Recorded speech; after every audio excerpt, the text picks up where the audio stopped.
What's up, everybody? Happy Mental Monday. As you guys know, I take questions mainly on the Ask Russ Academy Facebook page. One of those was a long-time mental money listener, asked about book recommendations, and as you guys know, and I've probably talked about many times, I read quite a bit. So I'm not going to give you my all-time ones. I've probably talked about many, but the ones.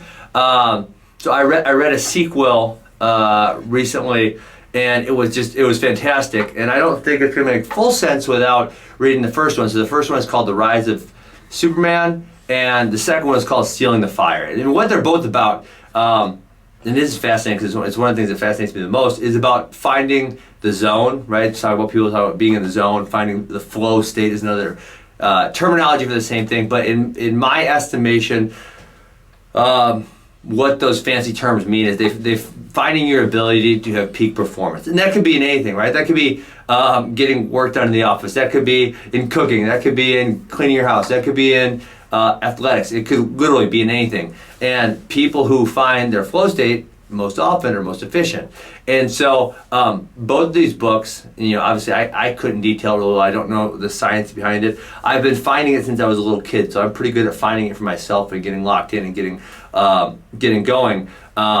But The Rise of Superman, that one was their first book. It talks about, it's really fast. Man, so I feel like I can talk about this for an hour, but I'm not going to steal an hour of your time. It talks about extreme sports athletes finding the zone, because for them, and those of you who don't know, the zone it's right at the edge of your challenge. So if something is too hard or if something is too easy, you'll never find that state. So you find it when it's right at the edge of where you can challenge yourself. And obviously for extreme sports athletes, with big wave surfers, mountain climbers, if the challenge gets too hard, that can have really perilous results. It's not like wrestling where you just lose a match and you come back to the next one. I mean, oftentimes those people end up perishing in bad accidents, as sad as that sounds. So it is so important, to the utmost important, that they find their flow state, they find where they're locked in, that they can perform their best, and they get there as often as possible.